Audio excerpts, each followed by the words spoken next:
얼추 2000년대 초반이었던 당시 내가 초등학교에 다니던 시절 있었던 이야기다. 벌써 20년도 더 흘렀지만 지금도 내 머릿속에 선명히 기억나는 이야기다. 일반적인 다른 사내아이와 크게 다를 것이 없었지만 나는 남들보다 조금은 일렀던 사춘기를 겪고 있었다. 우리 아빠는 아침마다 항상 나를 학교까지 바래다 주었다.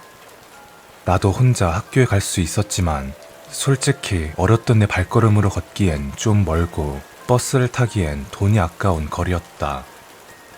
아빠의 차를 타고 학교에 가는 것이 좋았지만 딱 한 가지 마음에 들지 않은 점이 있었다. 항상 나뿐만 아닌 다른 불청객이 있었기 때문이었다. 그건 바로 우리 집 근처에 사는 같은 반 친구였다. 친구랑 같이 학교에 가는 것이 왜 불만이냐고 할 수도 있다. 물론 다 큰 지금 생각해보면 크게 싫을 이유도 없었다. 하지만 어리고 이른 사춘기에 접어들었던 나는 그게 정말 싫었다. 왜냐하면 그 친구는 학교 내에서 속된 말로 바보라고 불리던 친구였다. 약간의 지적 장애가 있는 친구였으니까. 당연히 학교 내에서 따돌림을 받는 친구였고 나 또한 그 친구를 대놓고 무시하고 있었다. 물론 나는 직접 때리거나 괴롭히진 않았다.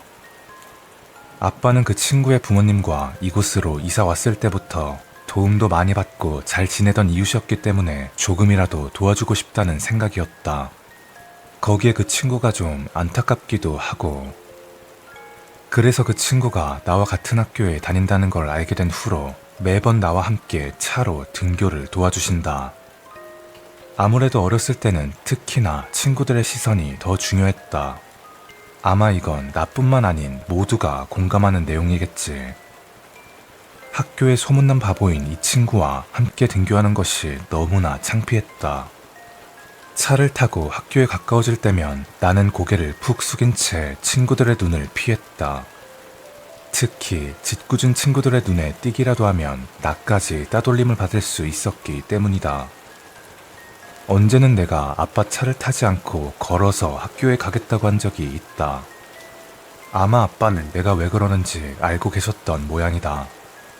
그런 나를 엄하게 타이른 적이 있었다. 친구를 도와주진 못할 망정 피하겠다는 나에게 한 번만 더 그러면 진짜 혼난다고. 아빠의 그런 꾸지람에 마지못해 고개를 끄덕였다. 아무리 제멋대로인 사춘기라고 해도 고작 초등학생인 나에게 아빠는 한없이 커다란 존재였다. 아빠에게 이런 꾸지람을 듣고 난 후로부터 나는 이 친구가 더 미워졌다. 수업을 모두 마치고 집에 갈 시간이 되었다. 등교할 땐 아빠가 데려다 주셨지만 하교할 때는 보통 걸어 다녔다. 등교 시간은 정해져 있지만 집에 들어가는 시간은 정해진 것이 아니었으니 특별한 게 아니라면 걸어서 집으로 향했다. 학교를 나와 운동장을 지나서 학교 후문 쪽으로 걸어가고 있는데 저기 골목길에서 웃음소리가 들렸다. 궁금함에 몰래 숨어 그 골목길을 보니 그 친구가 바닥에 떨어진 무언가를 주워 먹고 있었다. 과자였다. 과자 봉투는 텅 비어있는 채로 버려져 있었고 과자는 온통 바닥에 쏟아져 있었다. 그리고 그 모습을 동네 친구들이 보며 깔깔대고 있던 것이었다. 웃고 있던 동네 친구들은 소위 말하는 무서운 친구들이었다. 학교에서 짱이라고 불리는 친구가 있었고 그와 같이 노는 양아치 친구들이었다. 바닥에 흩뿌려져 있는 과자를 발로 툭툭 차며 바보 친구에게 먹으라고 시켰다. 바보 친구는 항상 웃고 있다. 지금 저렇게 괴롭힘을 받고 있는 이 순간에도 마찬가지. 고개를 숙여 과자를 하나씩 주워 먹고 있을 때 학교 짱인 친구가 바보 친구의 머리를 쥐어 박으며 말했다. 과자를 얻어먹었으면 감사합니다 하고 인사를 해야지. 바보 친구는 숙이고 있던 얼굴을 들고서 공손하게 두 손을 모아 꾸벅 인사를 했다. 감사합니다 라고. 그것도 당연히 헤헤거리며 웃는 모습으로 말이다. 그 모습을 본 양아치들이 몇 차례 주먹질과 발길질을 하더니 재미없다며 그 골목길을 빠져나갔다. 그런 와중에도 이 바보는 감사하다며 계속 고개 숙여 인사를 했다. 혼자 남은 이 바보 친구는 쪼그려 앉아 땅에 떨어진 과자를 먹고 있었다. 나는 그런 친구에게 살며시 다가섰다. 그러고는 집에서 챙겨왔던 빵 하나를 내밀었다. 바닥에 떨어진 거 먹지 말고 이거 먹으라고. 내 손에 들려있던 빵을 물끄러미 보고 있던 바보가 나와 눈을 마주치고는 웃으며 빵을 받았다. 친구가 빵을 받고 나서 나는 도망치듯 집으로 향했다. 나도 그 순간 내가 왜 그랬는지 몰랐다. 도와주고 싶었던 것은 결코 아니었을 것이다. 그냥 좀 불쌍해 보여서 그랬을까? 아니면 아빠의 엄했던 꾸지람이 생각나서 그랬을까? 아마도 그랬을 것이다. 저 바보가 불쌍해서가 아닌 아빠에게 혼이 날까봐 겁이 났을 뿐이었다. 분명히 그랬을 것이다. 단지 아빠가 무서워서. 그리고 며칠 뒤 여느 때처럼 학교에 가기 위해 아빠 차를 타고 바보 친구 집 앞에 도착을 했다. 평소 같으면 벌써 나와서 기다리고 있을 시간인데 친구는 보이지 않았다. 기다리던 친구는 보이지 않고 저 멀리서 그 양아치 친구들만 보였다. 나도 모르게 들키지 않으려고 고개를 숙이고 있었다. 한 10분 정도 기다리고 있던 아빠가 오늘은 어디가 아픈가? 지각할 수도 있으니 먼저 가자고 했다. 아빠의 말을 듣고 솔직히 나는 너무나 좋았다. 풀고 있던 안전벨트를 다시 매고 출발하려고 하는데 그 친구 집에서 삐쩍 마른 아저씨가 손짓하며 우리 쪽으로 다가왔다. 창문을 내리고 보니까 그 친구의 아버지였다. 아저씨는 잔뜩 미안한 표정을 지으며 늦어서 너무 죄송하다고 말씀하셨다. 그 뒤로는 친구가 어머니의 손을 잡고 뛰어오고 있었다. 아빠는 괜찮다며 친구를 기다렸고 친구 아버지는 매번 감사드린다며 인사하셨다. 내심 좋았던 나는 다시 입을 삐죽거리며 앉아 있었다. 오늘도 들키지 않을까 눈치를 보며 등교를 해야 할 판이었다. 그때 친구 아버지가 나에게 빵 한 봉지를 내밀었다. 아마 친구가 자기 아버지께 말씀드렸나 보다.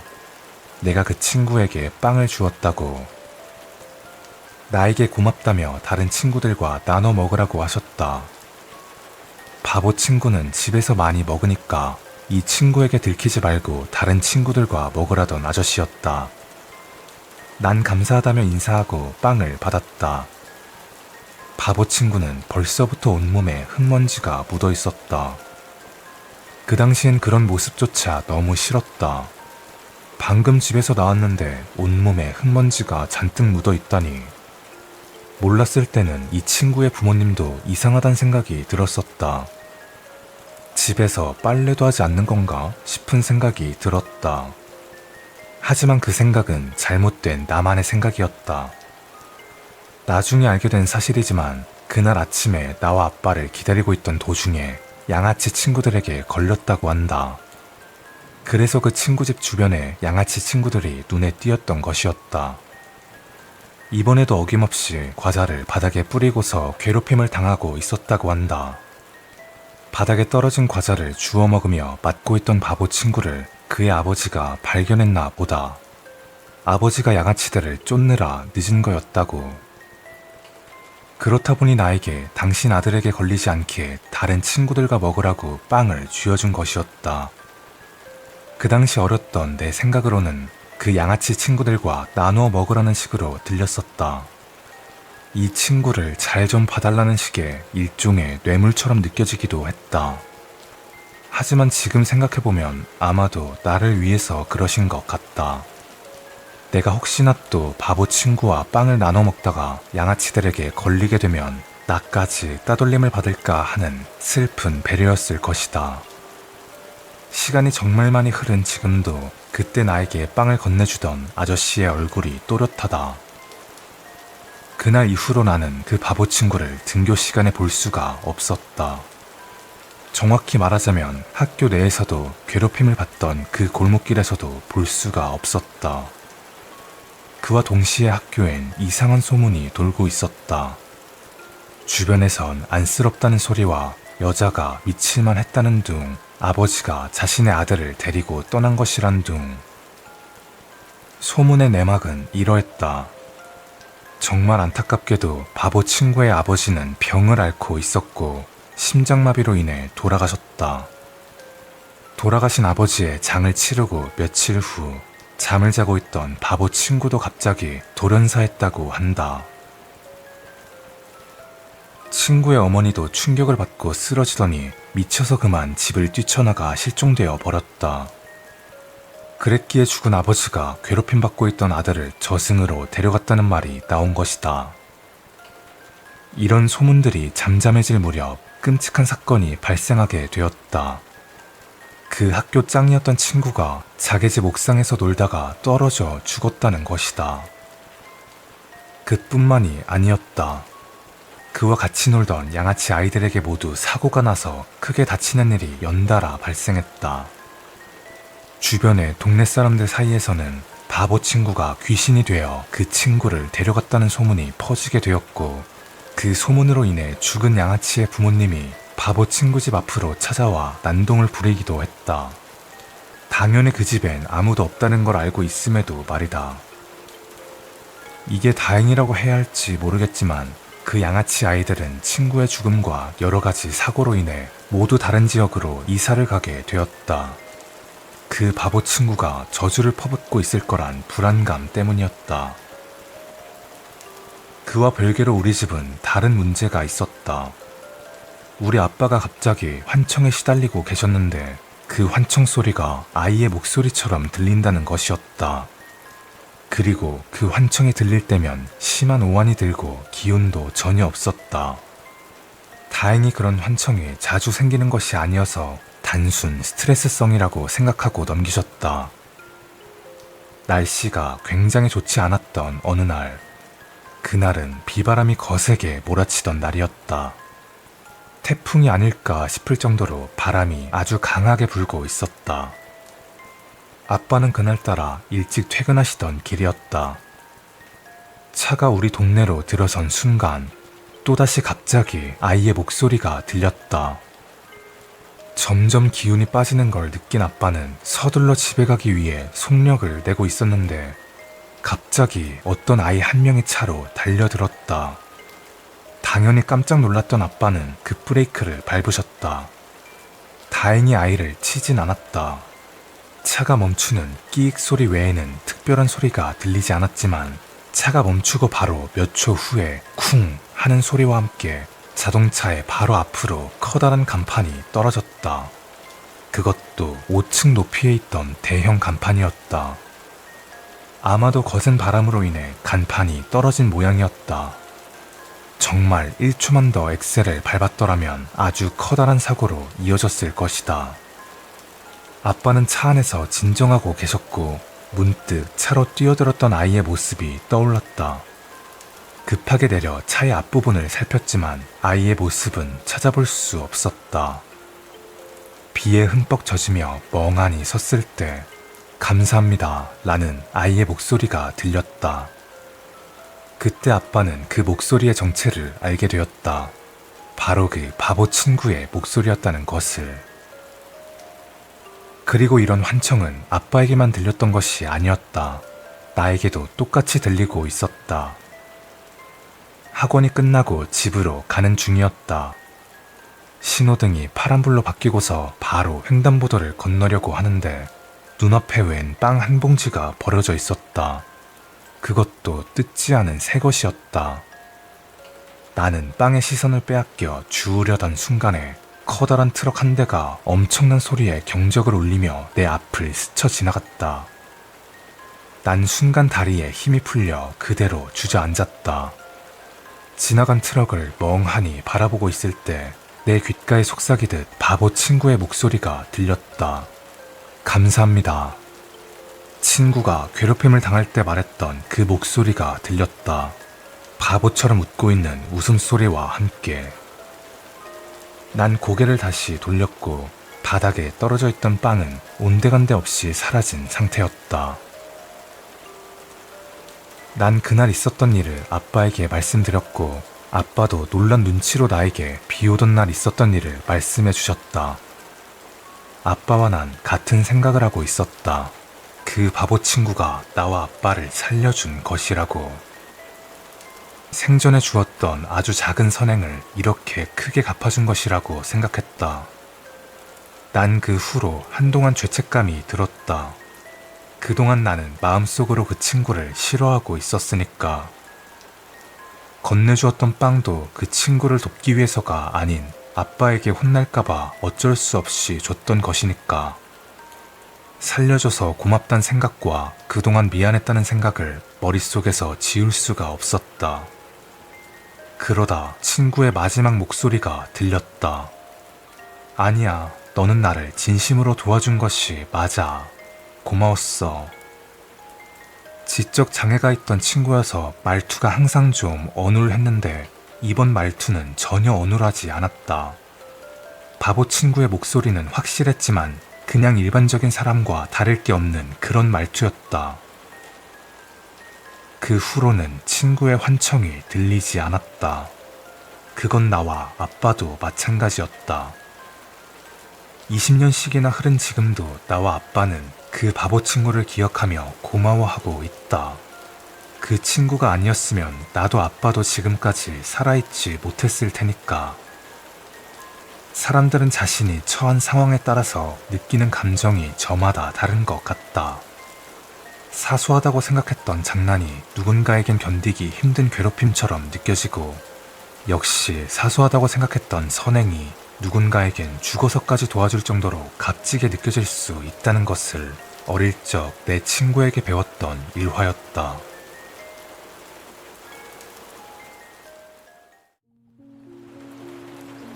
이걸 잘했다고 해야 할지 모르겠는데 아주 우연히 내 친구를 도와준 적이 있어. 죄책감은 좀 들긴 하지만 무슨 일이 있었는지 말해줄게. 내가 겪었던 이상한 일을 말하기 전에 내 친구의 가정사를 좀 알아야 해. 어려서부터 친하게 지내던 한 친구가 있었어. 영철이란 친구인데 지금도 종종 연락하고 지내긴 하지.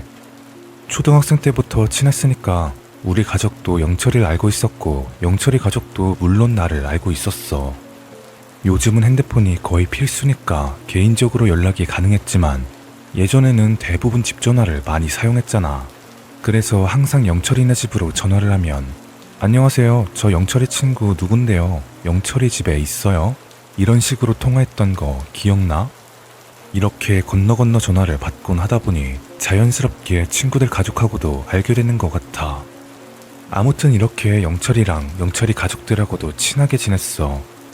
영철이에겐 5살 차이 나는 남동생이 한 명 있었거든. 그 당시 우리도 어린 나이였지만 아장아장 기어다니던 애기의 모습이 너무 신기했어. 그래서 영철이 동생을 자주 보러 놀러갔지. 그 작고 이쁜 아이가 너무 소중해 보이더라. 난 형제가 없어서 부럽기도 했어. 그래서 내 친동생처럼 예뻐해주고 많이 돌봐주기도 했어. 우리가 커가면서 영철이 동생도 함께 무럭무럭 자랐지.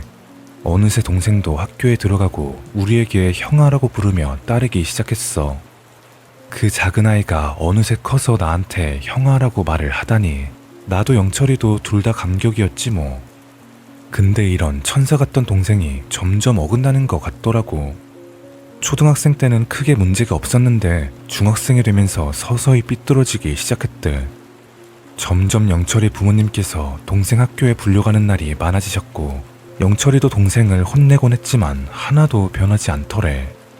동생이 중학교 1학년이었을 때 우리는 고3이었으니까 공부하기에 바빠서 크게 신경을 못 쓴 것도 사실이야. 거기다 영철이 부모님 두 분 다 일 때문에 늦게 들어오시곤 했으니까 거의 방치되다시피 했지. 그러다가 동생이 고등학교에 올라가고 훨씬 더 문제가 심각해졌어. 애가 덩치도 점점 우리보다 훨씬 커지더니 일진 중에서도 우두머리 역할을 맡아 동네에서 패싸움은 물론이고 주변 친구들을 일방적으로 괴롭히고 돈도 빼앗고 그랬대. 우린 그때 22살, 23살 때였으니까 군대에 가 있었지. 그래서 동생이 친 사고들은 영철이 부모님이 모두 감당하시곤 했어. 우리 둘 다 군대를 전역하고 영철이가 집에 갔더니 동생이 없더라는 거야. 그래서 동생 어디 갔냐고 부모님께 여쭈어보니 소년원에 들어갔대. 나도 영철이에게 그 이야기를 들었을 때 적잖이 충격이었어. 아마 얼추 들어보긴 했을 거야. 뭐 1호부터 10호까지 소년범에 대한 처분이 내려지는 거, 그 중에 제일 높은 처분인 10호를 받았대.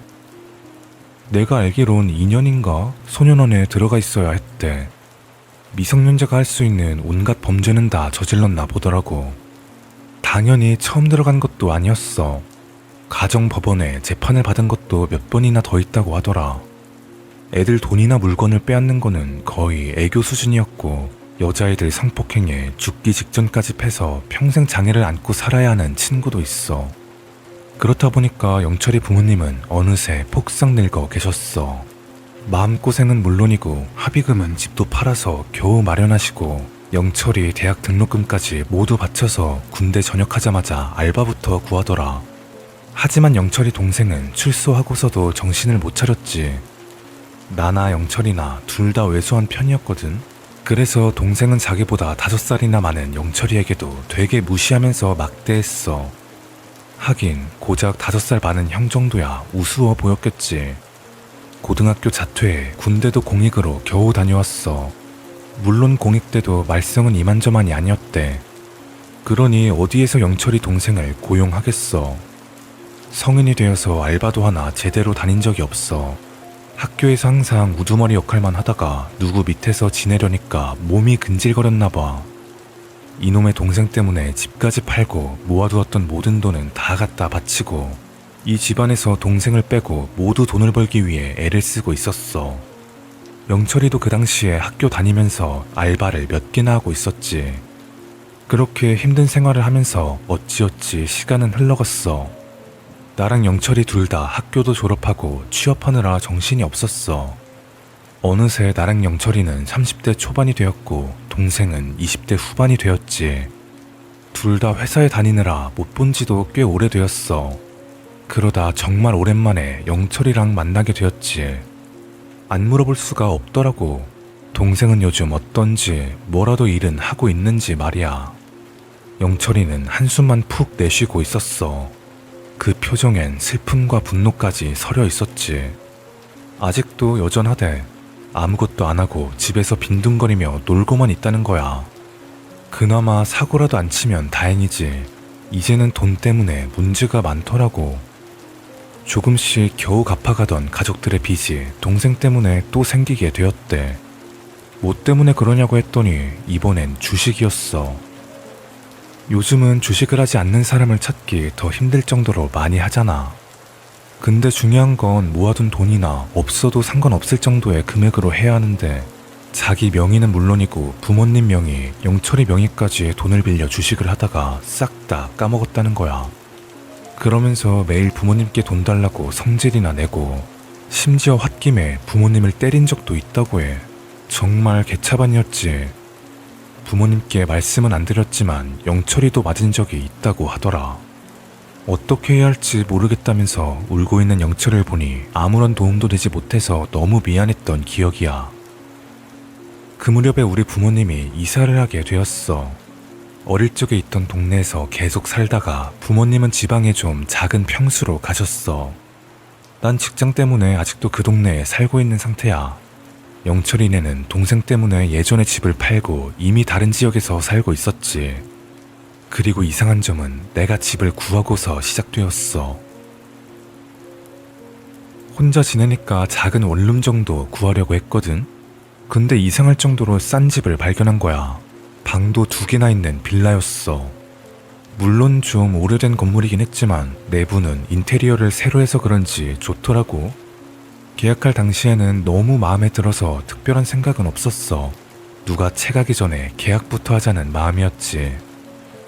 그리고 대충 예상했겠지만 그만큼 싼 이유가 있더라고. 첫날부터 좀 이상하긴 했어. 뭔가 계속 기분이 쎄하고 누가 보고 있는 것 같은 느낌이 들더라. 내가 꿈도 잘 안 꾸는 편인데 이상하게 악몽 비슷한 꿈을 자주 꾸었어. 근데 이게 악몽이 맞는지 의문이 들 정도로 애매했어. 꿈속에서도 현실과 비슷했거든. 항상 집안에서 무언가를 하고 있는 꿈인데 누군가 날 지켜보고 있다는 생각이 들었지. 갑자기 귀신이 나온다든지 아니면 내가 다친다든지 하지도 않았으니까 별 내용 없는 꿈이구나 싶었지 뭐. 다만 이상했던 점은 꿈속의 배경이 계속 이 집이었다는 것 정도였어. 그러다가 그 느낌이 맞았구나 싶은 꿈을 꾸게 되었어. 그 꿈도 당연하게 이 방이었거든. 근데 다른 점이라고 하면 어떤 여성이 나타났다는 것? 흔히 생각하는 귀신처럼 무섭게 다가오거나 그렇다고 이상한 모습이거나 하지도 않았어. 꿈속에서도 귀신이란 생각은 안 들었거든. 그냥 꿈에 등장한 다른 사람이라고 생각했어. 긴 생머리에 대충 고등학생 정도 되었을라나? 이상할 정도로 꼿꼿이 서서 가만히 날 보고 있더라고. 거기다 까치발까지 들고 서 있어서 키도 굉장히 크게 느껴졌어. 처음엔 나도 별 반응을 안 했지. 그런데 어느 날은 그 여자애가 울더라고. 그래서 내가 토닥이며 위로해준 적도 있어. 그렇게 한 달쯤 지났나? 집주인에게 월세를 보냈더니 갑자기 전화가 오더라. 뜬금없이 지내기 괜찮냐는 거야. 아마도 꿈속의 그 여자 때문인 것 같더라고. 난 이때 눈치를 챘어. 이 여자가 귀신이 맞구나. 그래서 여기 월세가 이렇게 싼 거였구나. 난 솔직하게 말했지. 꿈에서 어떤 여자가 자꾸만 나온다. 그랬더니 집주인 반응이 약간 체념한 듯한 느낌이었어. 결국엔 이실직고 하더라고. 정말로 미안하다고 건물을 몇 년 전에 싸게 매입했는데 이상하게 그 집에서 여자 귀신이 나온대. 그래서 무당까지 몇 번 불렀는데 사기를 당한 건지 아무 소용이 없더래. 그동안 이 집에 살던 사람들은 다들 한 달도 못 버티고 나갔다는 거야. 근데 연락은커녕 월세까지 보내니까 괜찮은지 연락해 본 거라 하더라고. 다른 세입자에겐 어떻게 했는지 모르겠지만 나한텐 별짓 안 했으니까 괜찮다고 했어. 그랬더니 다행이라면서 혹시나 못 살겠으면 언제든지 얘기하라고 월세를 조금 더 깎아주셨어. 난 이게 웬 횡재인가 싶었지. 아무튼 난 그 여자애랑 나름 잘 지내고 있었어. 꿈속에선 나타나지만 현실에선 한 번도 보지 못했어. 말했던 것처럼 계속 쳐다보고 있는 느낌만 받고 있었지. 그래서 그 느낌이 들면 가끔씩 혼잣말도 걸고 그래. 물론 대답이나 반응은 없었지만. 영철이가 오랜만에 이쪽으로 온다길래 같이 내 방에서 술 한잔하기로 했어. 이것저것 이야기를 하다가 영철이가 묻더라고. 혼자 지내는 거 아니냐고. 맞다고 했더니 누가 자꾸 쳐다보고 있는 것 같이 인기척이 느껴진대. 그래서 사실대로 말했어. 아무래도 이 집에 귀신이 사는 것 같다. 고등학생 정도 되어 보이는 여자애인데 나한테 해를 끼치거나 하지는 않는다.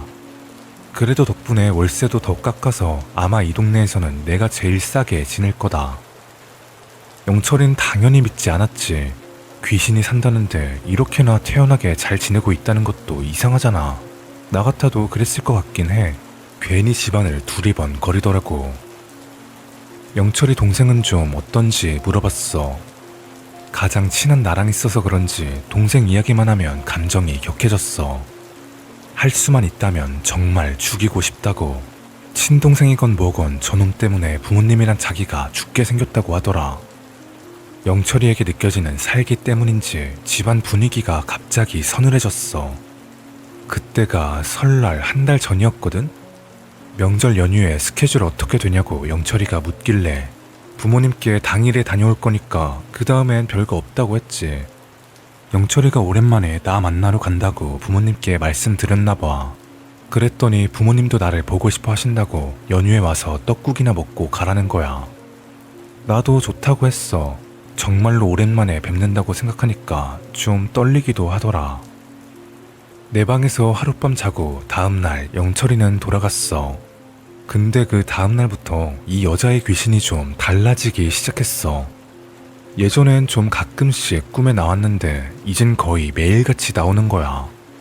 하루는 소리내서 엉엉 울고 또 하루는 엄청 화가 났는지 소리만 지르고 지금까지는 괜찮았는데 갑자기 이렇게 변하고 나니까 그제서야 나도 좀 무섭더라.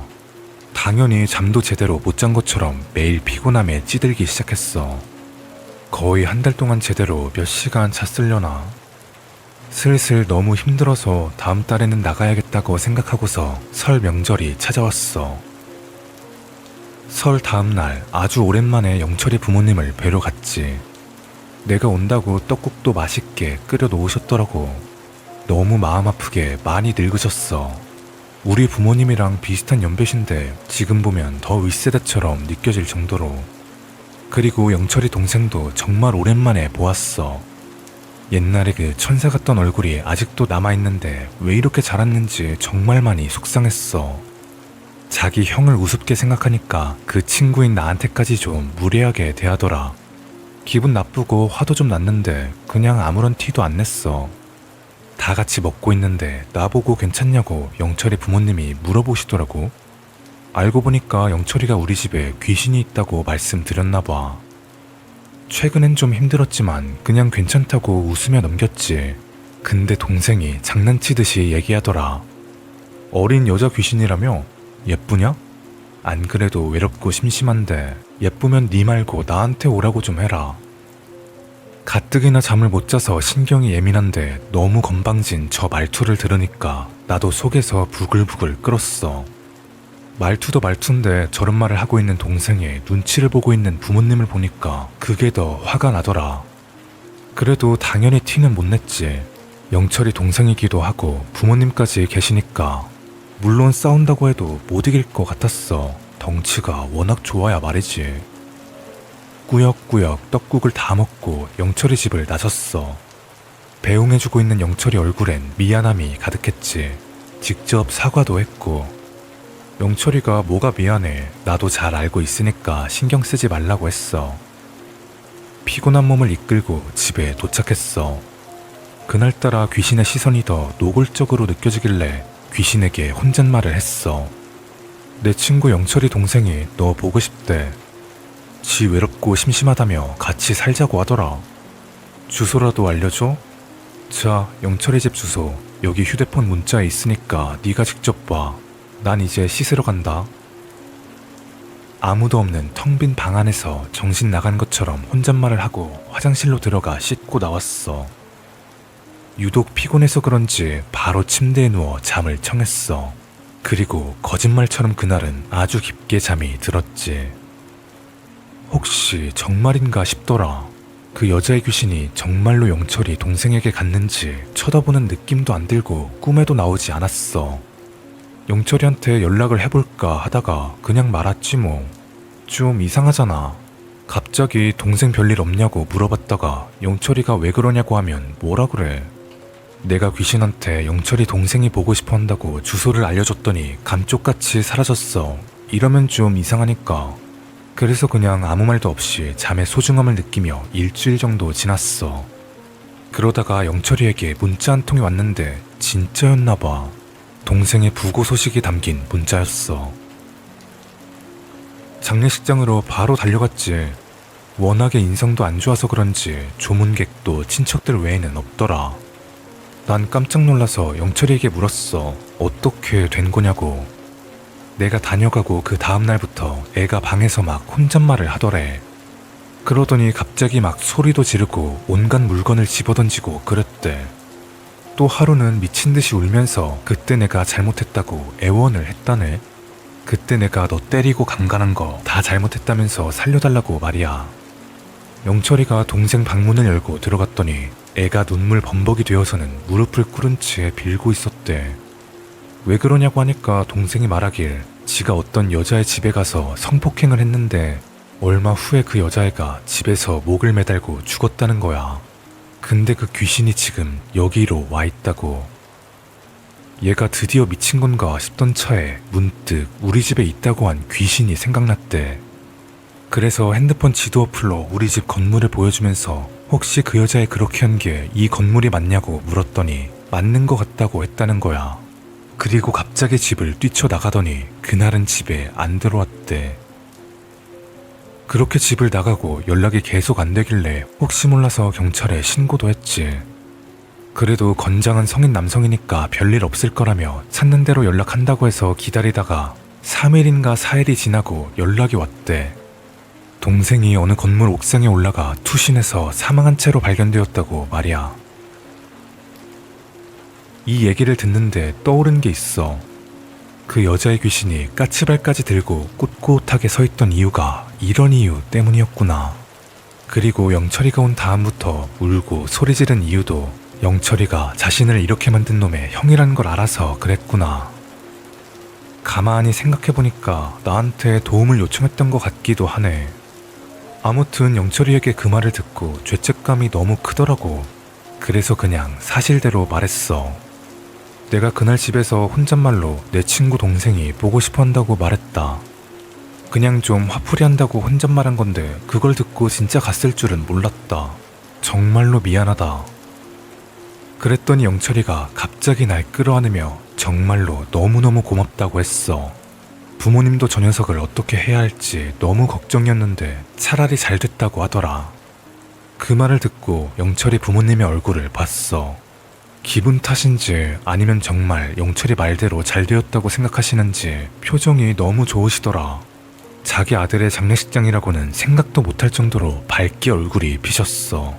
동생에게 얼마나 고통을 받고 계셨으면 저렇게 좋아하실까 싶더라. 그 후로 영철이는 훨씬 나아졌어. 부모님 두 분도 여전히 일을 하고 계셨지만 영철이도 같이 돈을 모아서 좀 더 좋은 집으로 이사까지 갔고 나는 죄송해서 더 자주 찾아뵈었어. 영철이가 말씀드리진 않았겠지만 그래도 혼자 괜히 죄송하더라고. 그리고 그 뒤로 여자의 귀신은 본 적이 없어. 이 집에서 그런 일이 있었고 끔찍한 선택까지 했다니 슬프고 무섭긴 하지만 솔직하게 다른 집 월세가 더 무서운 상태라 여자아이의 성부를 빌면서 항상 감사해하며 지내고 있어. 당연히 집주인에게는 말하지 않았지. 나중에 이사 갈 때나 말할 생각이야. 이걸 내가 잘했다고 해야 할지는 모르겠어. 그래도 억울하고 불쌍한 여자애 한도 풀 수 있게 도와주고 내 가장 친한 친구와 그 부모님 인생에 도움이 된 것 같다고 생각하니 다행이란 생각도 들어. 이건 내 친한 친구의 이야기야. 아직도 완전히 끝난 내용이 아니라 나도 지금 좀 불안해. 가장 오래되고 친한 친구가 있었어. 나랑 같은 여고를 다녔거든. 그때부터 둘이 항상 같이 다니곤 했지. 둘이 마음도 성격도 잘 맞아서 고등학생 때부터 서로 많이 의지를 했어. 오죽하면 나랑 그 친구랑 비밀번호까지 같이 맞출 정도로 허물없는 사이였지. 아마도 가족들보다, 아니 지금 남편인 사람보다도 훨씬 그 친구에 대해서 잘 알 거야. 그 정도였으니까 아주 작은 고민도 모두 털어놓고 서로 의논했지. 예전엔 내가 주로 고민 상담을 많이 했어. 부끄럽지만 남자친구에 대한 고민을 주로 얘기했지. 그땐 솔직히 이렇다 할 해결책보다도 그냥 내 하소연이나 푸념을 들어주는 것, 그거 하나로도 많이 풀리곤 했어. 그런데 그 친구는 얼마 전까지만 해도 모태솔로였어. 지금 생각해보면 좀 미안하기도 하네. 연애도 못해본 친구한테 연애 상담만 했으니. 그 친구는 여고에 이어 대학도 여대로 진학했어. 거기에 밖에 나가는 걸 좋아하거나 특별한 취미생활도 없이 그냥 집순이었지. 그래서 더 남자친구 사귈 기회가 없었어. 그러다가 취업을 하게 되었고 그제야 겨우 자연스럽게 남자 사람과 같이 지낼 수 있었어. 얘가 그래도 되게 예쁘게 생겼거든? 그래서 그런지 주변 친구들 사이에서는 남자친구 사귀어 본 적 없다는 게 다 거짓말이란 소문까지 돌았어.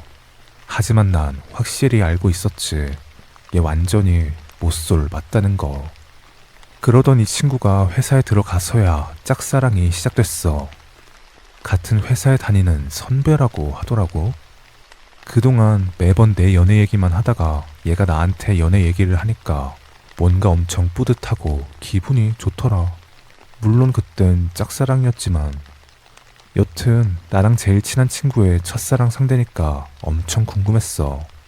얼마나 잘난 인물이길래 그동안 다 죽어있던 연애 세포에 싹을 틔웠는지. 그동안 연애 얘기 들으면서 정말 고역이었다. 콩깍지가 얼마나 씌었는지 무슨 연예인보다 잘생겼다고 난리더라. 내가 볼 땐... 그렇게 빠져서 계속 기회만 엿보고 있었어. 일단 사귀는 사람이 있는지 슬쩍 떠보라고 시켰지. 얘가 또 내 말은 잘 들어요. 슬쩍 떠보라고 했더니 아주 대놓고 물어봤나봐.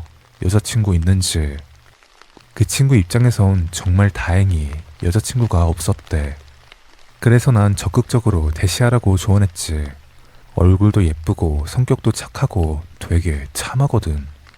내 친구라서 그런 게 아니라 애가 정말 훨씬 더 아까웠어. 어찌됐든 내 조언대로 실행에 옮겨서 결국 정식으로 만나보기로 했대. 정말 축하한다고 했어. 살아생전에 연애하는 것도 못 보고 죽을까봐 걱정했다면서 내가 엄청 놀리기도 했고, 처음에 말했던 것처럼 서로 고민 상담을 많이 했다고 했잖아. 그때부터 남자친구에 대한 모든 걸 나한테 물어보기 시작했어. 뭐 이런 말은 왜 한 거냐, 저런 행동은 무슨 의미일까. 그러면 난 이런 의미이지 않을까 하면서 진심으로 도와줬지. 옆에서 보고 듣는 나로선 귀엽기도 하고 답답하기도 했지. 그러다가 나에게 남자친구를 소개해주기로 했어. 얼마나 대단한 사람인지 궁금했어. 그동안 말로만 들었지 실제로는 처음 보는 거였으니까. 만나기로 한 술집 앞에서 기다리고 있었어. 저 멀리서 내 친구가 남자친구랑 팔짱을 끼고 오더라. 아무래도 처음 보면 들어오는 건 외형이잖아. 뭐 나쁘진 않더라. 키도 서로 어울릴 정도로 크고 너무 마르거나 너무 뚱뚱하지도 않고, 얼굴은 뭐랄까 되게 푸근하게 생겼더라. 굉장히 선해 보이는 얼굴이었어. 서로 반갑게 인사하고 술집으로 들어갔지. 이쪽은 나랑 가족보다 더 친한 친구다, 이쪽은 내 남자친구다, 이런 식으로 소개해 주더라고. 어색했지만 나름 재미있었어. 얘 지금까지 못소리였던 거 알고 있냐고 물어보기도 하고, 능력 좋으시다고 장난치기도 하고. 남자친구분도 분위기를 되게 잘 맞추더라. 그런데 그 술자리에서 살짝 쎄한 기운을 몇 번 느낀 게 있었어. 아직 술에 취하기 전부터 느꼈던 거는 이분이 말을 굉장히 잘하더라고. 이것도 종류가 여러 가지긴 하지. 뭐 발표 같은 걸 잘하는 것도 포함될 거고, 개그맨처럼 웃기고 재밌게 하는 것도 포함일 거고. 근데 딱 느낀 게 뭐냐면 이 남자친구분 이성친구 많겠다. 왜 그런 사람 있잖아. 막 엄청 웃긴 얘기도 아닌데 그냥 서로 대화가 잘 되고 대화 자체가 재미있는? 아주 사소한 주제로 이야기를 시작해도 계속 대화가 끊기지 않고 자연스럽게 이어지는, 그것도 불편하거나 부담스럽지 않게. 내가 대놓고 물어보기도 했어. 이성 친구 많죠? 라고. 그땐 없다고 하긴 했지. 물론 난 못 믿었지만 지금 보면 역시나 내 예상에 맞긴 했어. 그러다가 또 쎄했던 게 술이 좀 들어가니까 욱하는 성격이 나오더라고. 평소에도 그런지 잘 모르겠지만 확실히 술에 취하니까 그 점이 확 도드라지긴 했어. 그렇다 보니까 내 친구가 좀 잡혀 산다고 해야 하나? 안 그래도 연애 경험도 없는 친구인데 누가 보더라도 갑과 을이 정확하게 나뉜 느낌이었어. 내가 앞에 있는데도 내 친구한테 정색하면서 말할 때도 있었고, 그 모습을 보니까 난 너무 걱정되었지. 단 둘만 있을 땐 얼마나 더 욱할지 내가 다 무서울 정도였어. 그러다가 친구가 화장실에 가고 나랑 남자친구랑 둘만 남았을 때 이상하게 나한테 작업 거는 것 같은 느낌이 드는 거야. 그냥 내 기분 탓일 수 있긴 한데 좀 기분이 나빴어. 당연히 난 철벽 치면서 말했지. 그게 쎄했던 세 번째였어. 그리고 이건 쎄하다기보단 좀 의외였던 점이 있는데, 사진 찍는 걸 굉장히 좋아하시더라고.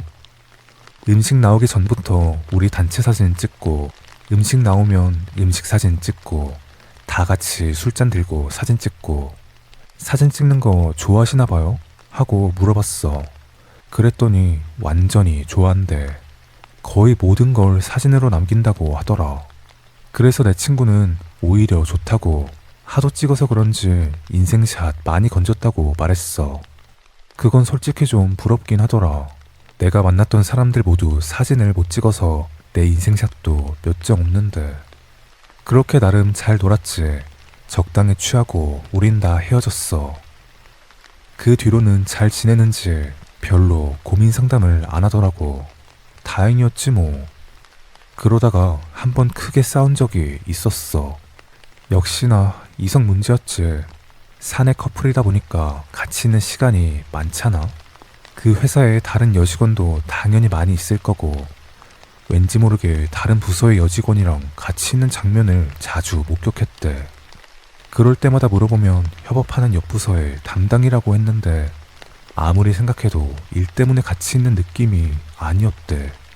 화장실 앞에서 같이 웃으며 얘기하는 모습, 탕비실에서 같이 커피 마시며 얘기하고 있는 모습, 괜히 기분 나쁘고 의심스러웠던 거지. 그렇게 물어보면 오히려 화내면서 내 친구를 이상한 사람 취급했대. 그때 난 딱 느꼈지. 이거 가스라이팅 하는 것 같다. 내 생각을 말했는데도 내 친구는 바보처럼 진짜 일 때문이겠지, 그러다 말겠지 하면서 혼자 끙끙 앓고 있었어.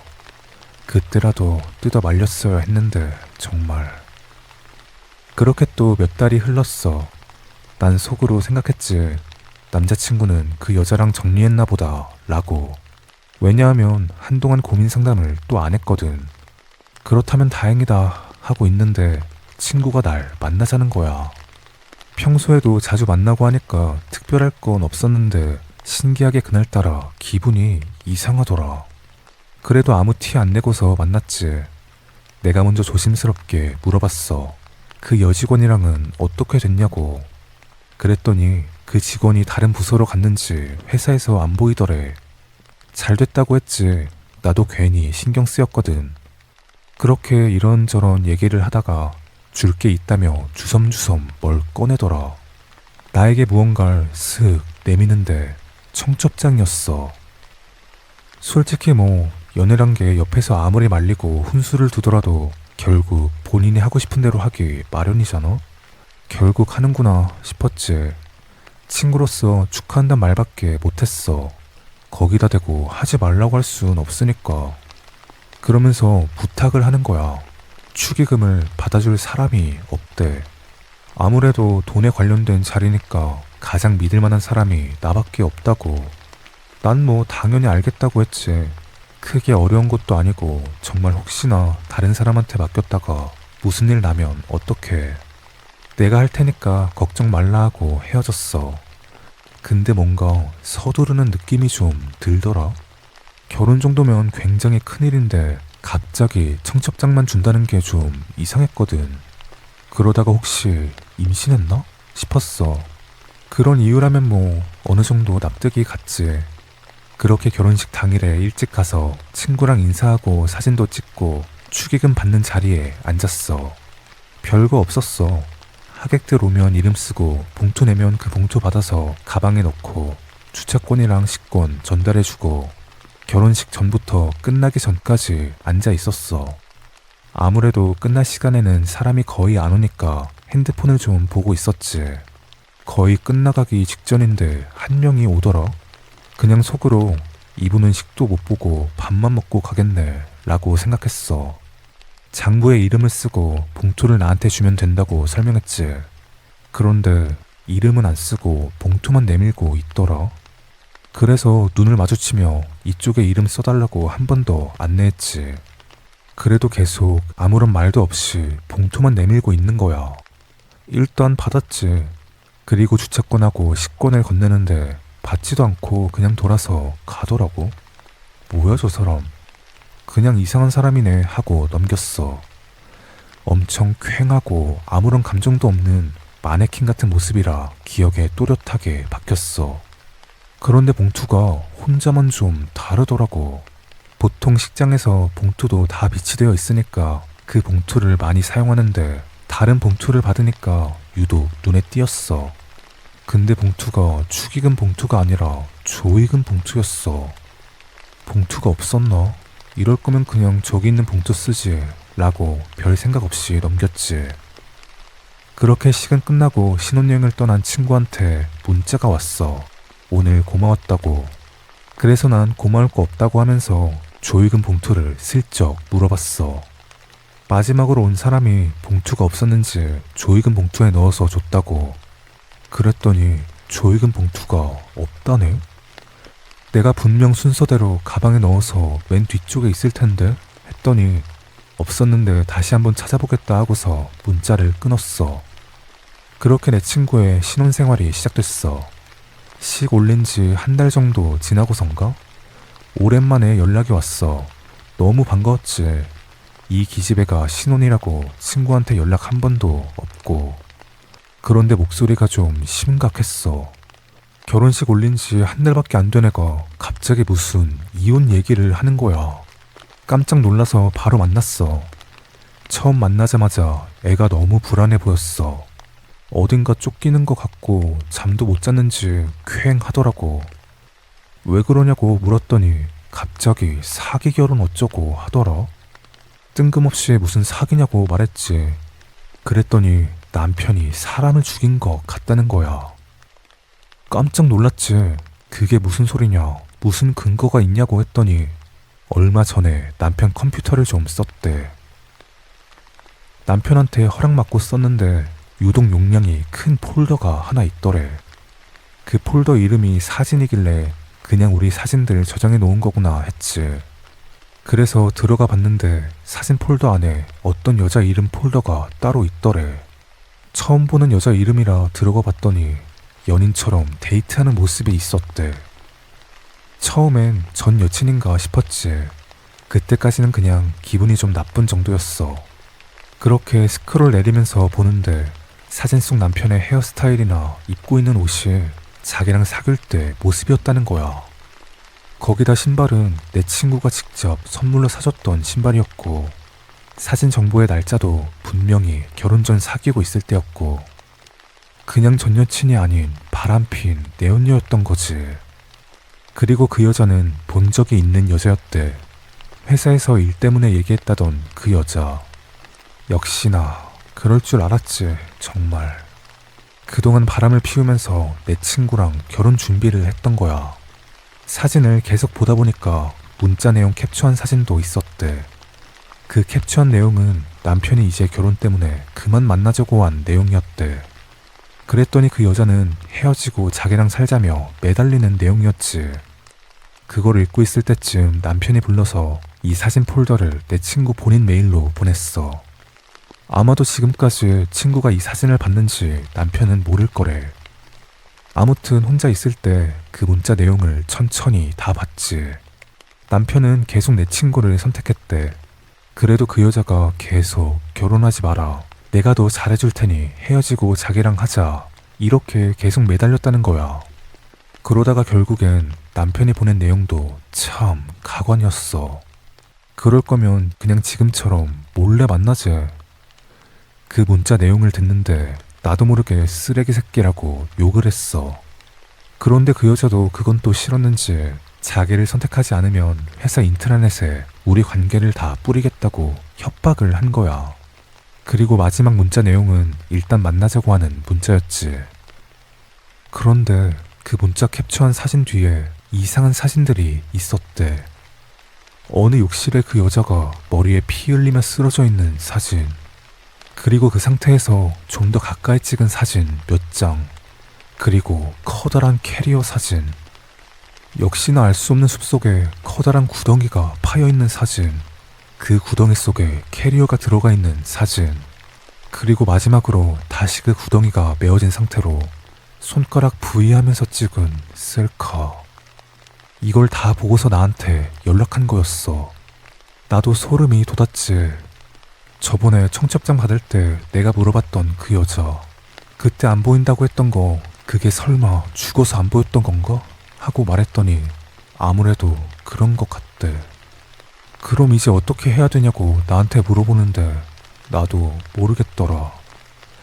경찰에 신고해야 하는 거 아닐까? 했더니 일단 내일 회사에 가서 그 여직원이 출근하는지부터 알아보고 신고하겠대.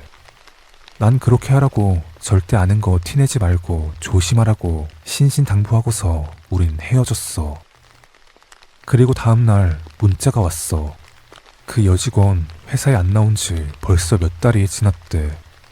지금이 내 친구 식 올린 지 한 달 좀 넘었으니까 정말 얼추 맞는 것 같더라고. 그리고 또 친구가 그 숲속에서 남편이 셀카 찍었을 때 입었던 옷들도 찾았대. 퇴근하고 집에 가서 그 옷 챙겨가지고 경찰서로 갈 거라고 했어. 그러면서 정말 혹시 모른다고 나한테도 그 사진 폴더를 메일로 보냈어. 그리고 시간이 지나 친구는 퇴근한다고 나한테 문자를 보냈고 난 야근 때문에 계속 사무실에 있었어. 사무실에서 그 사진들을 좀 봤지. 그런데 어디서 많이 본 얼굴이었어. 낯이 익는데 계속 생각하다가 딱 떠올랐어. 그 조이금 봉투, 그 여자가 확실해. 그때도 너무 마네킹같이 아무 감정 없는 것처럼 보여서 아직도 얼굴이 선명했어. 근데 이 여자가 죽은 건 결혼 전인데 그럼 그게 귀신이었다고? 거기다 기분 나쁘게 축의금 봉투가 아니라 조의금 봉투였고 그걸 신부 측에 낸 거니까. 난 바로 친구에게 전화를 걸었어. 나랑 같이 가든지 아니면 그냥 바로 경찰에 신고 먼저 하자고 할 생각이었지. 예감이 너무 안 좋았거든. 전화도 계속 안 받더라. 난 바로 뛰쳐나가면서 경찰에 신고부터 했어. 내 친구가 실종됐다고. 그리고 그 친구 남편이 사람을 죽였는데 내 친구도 남편한테 당한 것 같다고. 그러면서 친구 신혼집 주소도 같이 불러줬어. 당연히 어디인지 알고 있으니까. 나도 바로 가겠다고 먼저 출동해달라고 부탁했지. 내가 도착했을 땐 이미 경찰관도 도착해 계셨는데 집안에 사람이 없는 것 같더래. 확실한 정황도 없이 남의 집 문을 따는 건 안 된다면서 돌아가셨어. 나도 별 수 없이 경찰서로 가서 실종 신고만 해놓은 상태야. 그리고 벌써 그게 2주 정도 지났네. 아직도 친구는 연락이 없어. 진짜 별 생각이 다 들어. 남편에게 살해당한 그 여자가 내 친구도 남편한테 살해당할 걸 알고 조의금 봉투를 내민 것 같아서 아직도 너무 불안해. 아, 잠깐만. 문자가 와서. 내 친구다. 지금 바로 만나재. 근데 사진도 보냈네?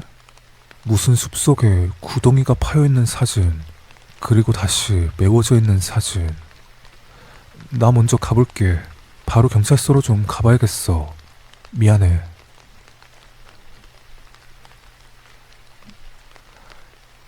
이 이야기를 만들었던 계기가 조금 특이해요. 핸드폰으로 틀린 그림 찾기를 하고 있었는데 보통은 틀린 그림 찾기 하면 같은 그림 두 장을 놓고 다른 부분을 찾는 거잖아요. 그런데 이 게임은 어떤 상황이 그림으로 그려져 있는데 그 상황에 맞지 않는 부분을 찾는 그런 게임이었어요. 거기서 나온 그림이 결혼식장에서 봉투를 내고 있는 그림이었고 그 봉투에 조의금이라고 쓰여 있던 거죠. 당연히 그게 정답이었고요. 그걸 딱 보고서 바로 이런 이야기를 썼답니다. 커다란 틀은 당연히 결혼식장, 조의금 봉투 이렇게였고 그러려면 어떻게 흘러가야 될까 중간중간 퍼즐을 끼워 맞추듯이 이야기를 만들었죠. 그런데 여기서 아마도 그런 적 있으실 거예요. 어떤 사건이나 이야기를 한쪽 의견만 듣고 판단했다가 반대편 이야기를 듣고는 의견이나 생각이 또 바뀐 적? 아마 한 번쯤은 다들 있으실 텐데 그게 신기하게 반대편 이야기를 들으면 또 그쪽 이야기가 맞는 것처럼 느껴지죠. 지금까지의 이 이야기는 아내의 친구 측 이야기였죠. 그럼 다음 이야기에선 여러분의 생각이 어떻게 달라질지 궁금하네요. 이건 나와 가장 친한 친구의 이야기야. 지금도 완전히 끝나지 않은 내용이어서 나도 많이 걱정돼. 옛날부터 친한 친구가 있었어. 중학교부터 고등학교까지 같은 학교에 다니며 많이 친해졌지. 항상 같이 매점도 다니고 급식도 같이 먹곤 했어. 성격도 좋고 운동도 잘하고 심지어 얘가 게임까지 잘해서 공부는 하지도 않고 PC방이랑 노래방만 일주일 내내 같이 다니면서 친해졌어. 그러면서 의논도 많이 하고 서로 든든한 친구가 되었지. 남녀 공학을 나왔는데 나는 숙기가 없어서 친한 여사친이 한 명도 없어. 근데 이 친구는 신기하게 여사친이 엄청 많더라. 아무래도 혈기왕성했던 학생 때였으니까 그런 이 친구가 너무 부러웠어. 그러다가 얘네 집으로 놀러 간 적이 있는데 그때 왜 그렇게 여사친이 많은지 얼추 알게 되었어. 알고 보니까 얘 위로 누나가 2명이나 더 있더라고. 그래서 그런지 뭐랄까 여자애들과 대화도 자연스럽게 이어가고 너무 어렵게 대하지 않아서 그런 것 같더라고. 그에 반해 나는 형만 있었거든. 그래서 나한텐 여자애들이 더 어렵게만 느껴졌어. 지금 나이 먹고 생각해보면 너무 이성으로만 대해서 그랬던 것 같아. 그냥 똑같은 친구처럼 생각했다면 나도 좀 다르지 않았을까 싶은 생각이 들어. 그 친구는 고등학생 때부터 항상 주위에 여사친이 끊이질 않았고 사귀는 사람 역시 끊이질 않았지. 주변 친구들 사이에서는 거의 연애 박사로 불릴 정도였어. 솔직히 얘가 외모는 그냥 그렇거든?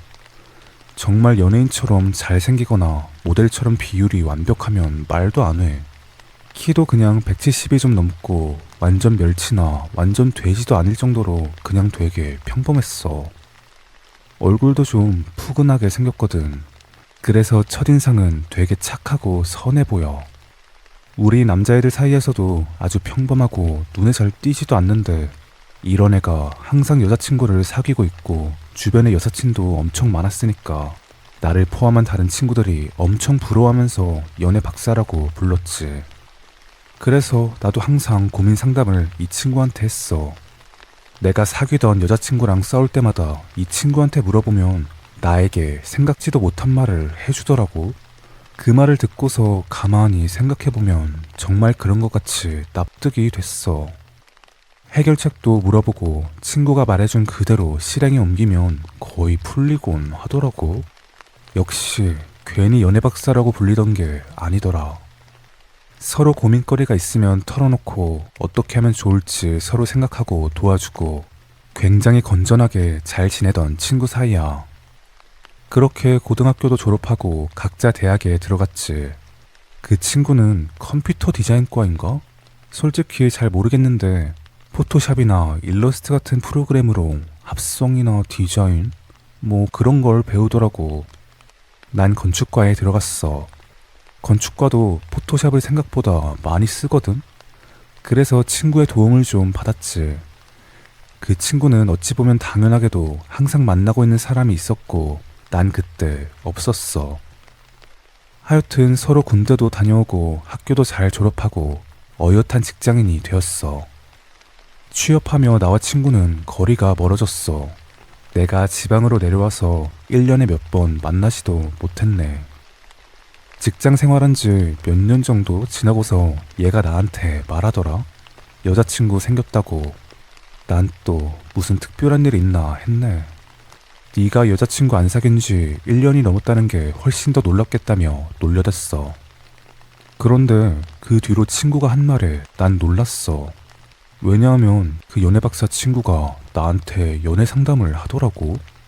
얘가 사귀거나 친했던 여자애들이 정말 한 트럭은 훨씬 넘을 텐데 그동안 나한테 이런 연애에 대한 고민을 털어놓은 적이 단 한 번도 없었는데 신기하기도 하면서 좀 우쭐거리게 되더라. 이런 놈이 나한테 연애 상담을 한다니. 흥미진진하게 연애 이야기를 들어봤지. 자기 회사에 들어온 후배 직원이래. 뭐 그런가 보다 했지. 그 회사가 웹디자인 회사인가? 그랬으니까 여직원도 많이 들어오겠지. 그분이 입사하고 내 친구 팀 후임으로 들어왔나봐. 완전 사수는 아니었어도 같은 팀이니까 당연히 가까이 붙어있고 많이 도와주기도 했대. 그렇게 몇 달이 지나고선가 갑자기 대놓고 여자친구 있냐고 물어봤대.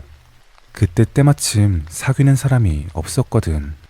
그래서 없다고 했더니 그 다음날부터 그분이 엄청나게 적극적으로 친구에게 대시하기 시작했대.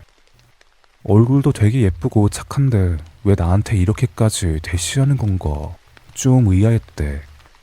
난 그 말을 듣고서 내 기분은 완전히 잡쳤지. 이 새끼 자랑하는 건가 싶더라. 근데 무슨 고민이 있냐고 물었어. 그랬더니 이분이 집착이 좀 많이 심하더래. 심해봤자 뭐 얼마나 심하길래 그러냐고 했지. 일단 정식으로 만나기로 하고서 한 달인가 됐을 때부터 연락처에 있던 모든 여사친 번호를 다 지웠대. 그럼 너 연락처의 3분의 2는 다 지웠겠네?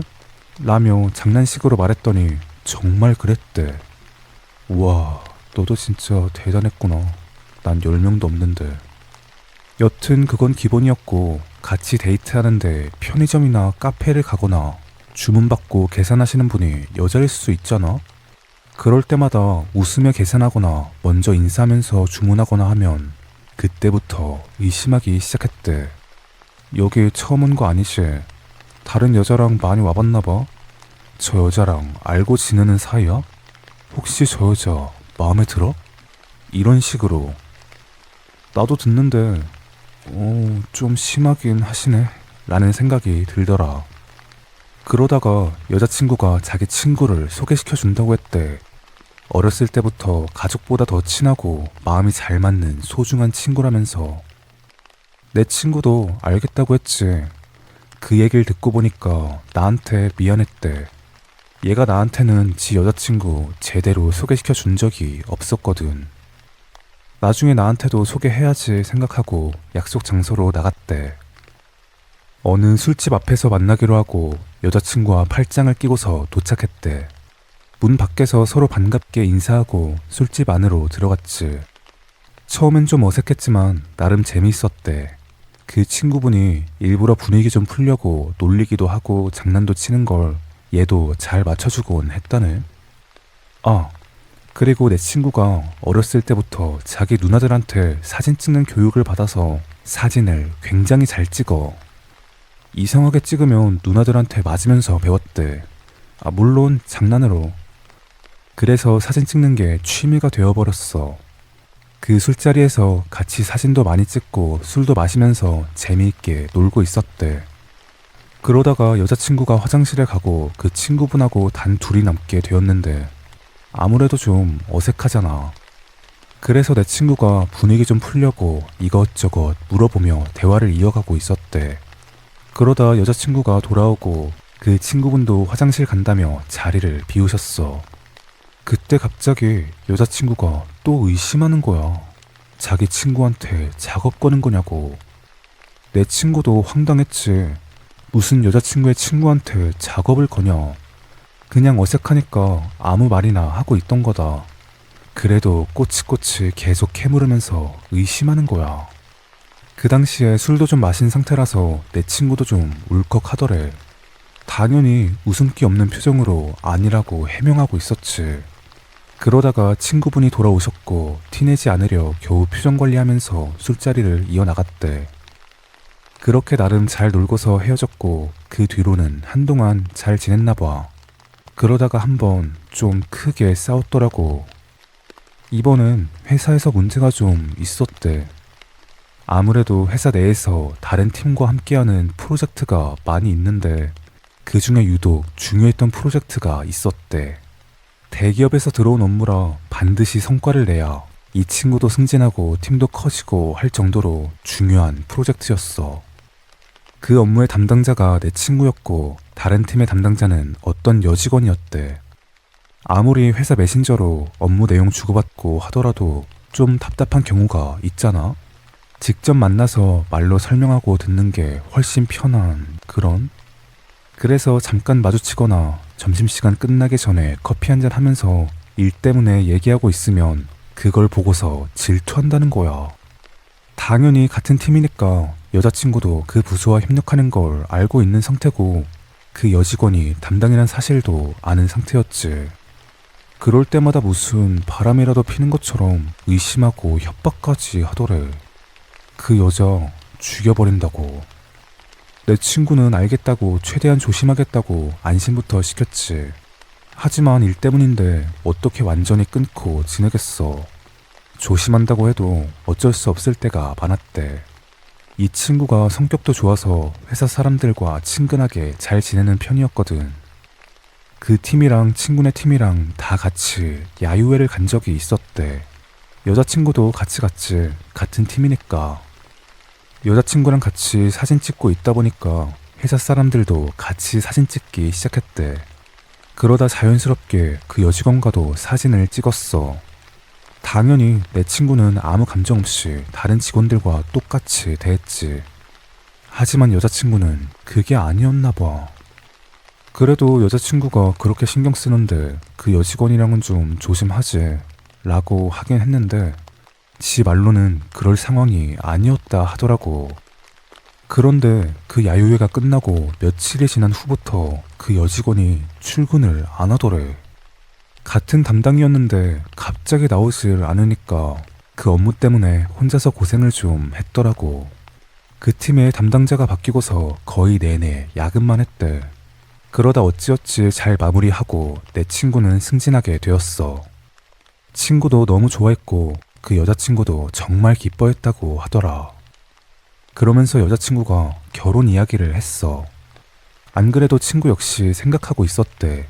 승진도 했으니까 프로포즈 해야겠다고. 같이 천천히 준비할 생각이었는데 임신 테스트기를 내밀었대. 테스트기에는 2줄이 나와 있었지. 그래서 여자친구에겐 좀 미안했지만 좀 서두르기 시작했어. 훨씬 더 근사하게 준비하고 싶었는데 아기가 생겼으니까 후딱 결혼식부터 올리자고. 여자친구는 오히려 고맙다고 했대. 그렇게 생각해줘서 고맙다고. 그래서 나도 엄청 갑자기 친구한테 청첩장을 받게 되었어. 그러면서 나한테 결혼식 사회나 아니면 축가, 축의금 받는 것 중에 선택하라길래 난 당연히 축의금 받는 걸 선택했어.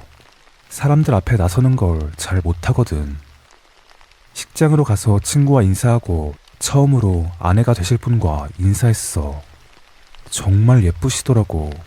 저런 분이 그렇게 집착이 심하다고? 믿기지 않을 정도였어. 난 앉아서 천천히 축의금 받고 식권 나눠주고 했지. 그러다가 거의 마무리되어 갈 쯤에 한 명이 오더라. 근데 그 사람이 좀 이상했어. 얼굴은 예쁜데 무슨 마네킹처럼 핏기도 없고 감정도 없는 것 같더라고.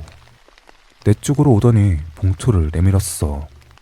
일단은 받고 식권을 주면서 이쪽에 이름 적어주세요 하고 안내했는데 그냥 무시하고 가더라. 뭐야 저 사람, 이상한 사람이네 하고 넘겼어. 근데 괜히 기분 나쁘게 건네준 봉투가 조의금 봉투였어. 식장에 봉투 있는 거 몰랐나 싶어서 그냥 대수롭지 않게 넘겼지. 그렇게 결혼식이 끝나고 신혼여행을 떠났어. 난 그 후로 바쁘게 지냈어. 기분 나빴던 조의금 봉투는 까맣게 잊을 정도로. 그러다가 퇴근 시간도 아닌데 갑자기 친구한테 계속 연락이 오는 거야. 나도 업무 시간이었어서 2번 정도 받지 못했는데 전화가 쉬지 않고 계속 오더라고. 그래서 무슨 일 있나 잠깐 나와서 받았지. 그랬더니 나한테 무슨 사진들을 쫙 보냈어. 뭐야? 하고 봤더니 내 친구가 다른 여자랑 찍은 사진들하고 무슨 문자 내용 캡처한 사진, 그리고 그 여자가 피 흘리며 쓰러져 있는 사진, 뜬금없이 캐리어 사진하고 어느 숲속에 파여있는 커다란 구덩이 사진, 그 구덩이 안에 캐리어가 들어가 있는 사진과 마지막으로 메워진 구덩이 앞에 친구 사진. 난 너무 놀라서 물었지. 너 뭐냐고, 사람 죽였냐고. 그랬더니 말도 안 되는 소리 하지 말래. 그러면서 하는 말이 더 충격이었어. 아무래도 지금 아내가 저 여자를 죽인 것 같대. 뭔 소리냐고 차분하게 말해보라고 했지. 어제 주말이니까 집에 있으면서 자기 컴퓨터를 좀 쓰고 있었대. 오랜만에 사진 좀 정리할까 하고 사진 폴더로 들어갔는데 어떤 폴더가 좀 이상하더래. 분명 본인이 정리한 적 없었는데 최근 수정한 날짜가 바뀌어 있었다고. 그래서 그 폴더에 들어가 보니까 친구가 못 봤던 이 사진들이 들어가 있었대. 그래서 그날 아내에게 슬쩍 물어봤지. 저번에 컴퓨터 쓴다고 했을 때 뭐 했냐고. 아내가 그냥 메일 좀 하나 보냈다고 하더라고. 그래서 일단 알겠다고 하고서 스케줄 때문에 집을 나섰대. 아내도 그날 친구를 좀 만나고 온다고 하길래 같이 데려다주고 약속 장소로 나갔다고 해.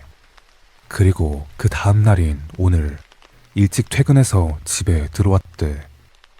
어제 아내가 메일 보냈다는 게 의심스러워서 몰래 아내 메일로 들어가 발신 기록을 봤는데 아내가 보낸 메일 중에 내게 쓴 메일이 있었대. 그 메일에 첨부되어 있는 파일은 모두 사진 파일이었고 그게 바로 이 사진들이었대.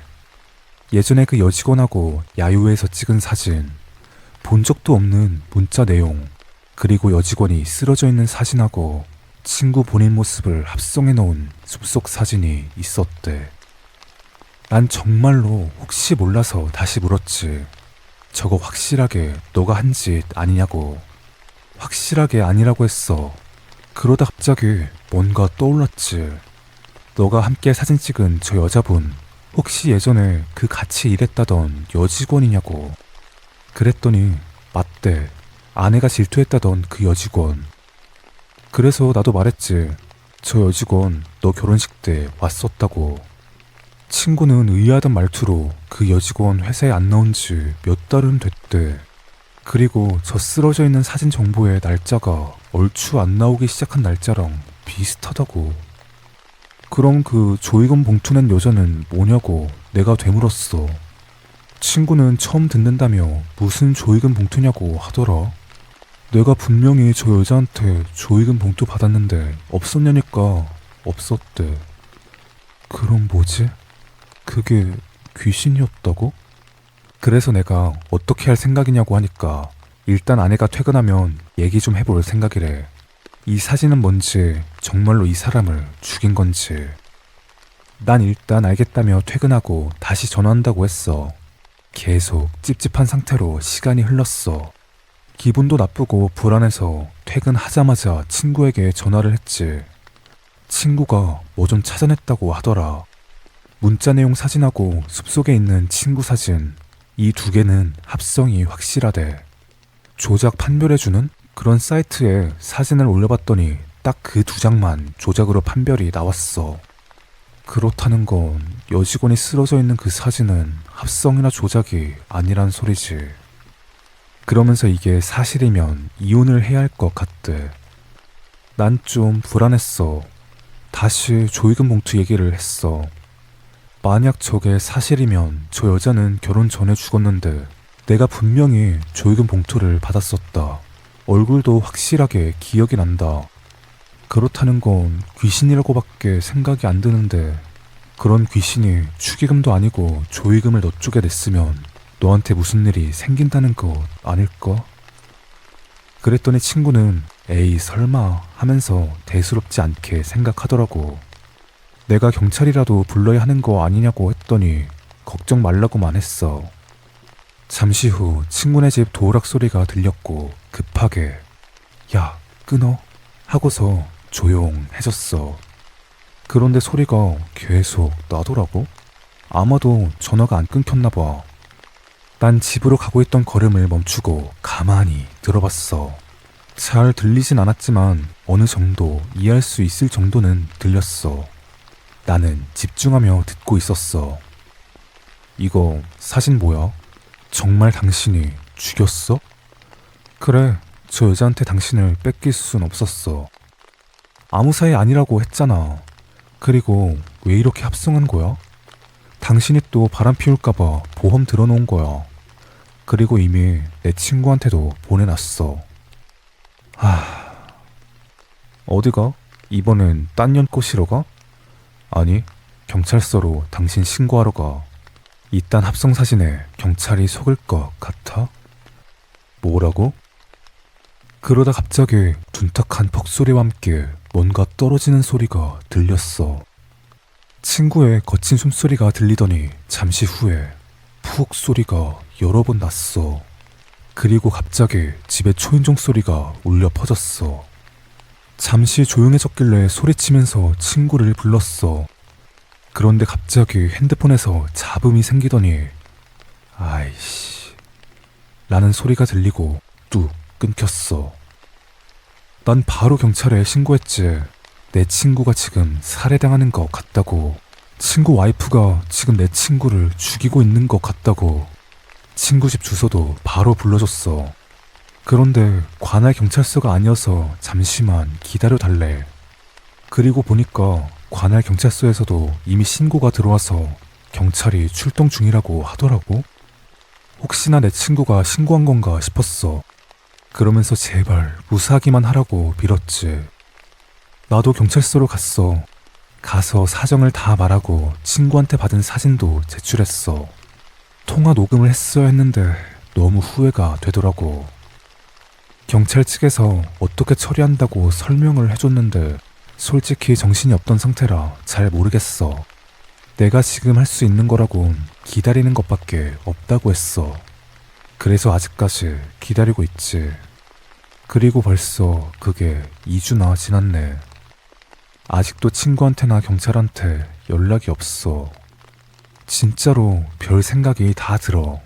친구 아내에게 살해당한 그 여자가 내 친구도 아내한테 살해당할 걸 알고 내 친구 쪽에 조의금 봉투를 내민 것 같아서 아직도 너무 불안해. 잠깐만, 문자가 와서. 내 친구다. 괜찮다는데? 아내랑 얘기도 잘 마쳤고 다시 화해해서 지금 여행 와 있대. 그러면서 거기가 해외라 당분간 연락이 잘 안 될 거라고? 나 먼저 가볼게. 일단 집 근처 경찰서라도 가봐야겠어. 미안해.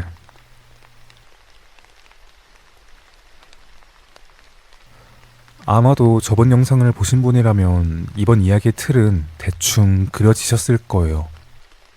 이 이야기를 듣고 생각이 어떻게 바뀌셨을지 궁금하네요.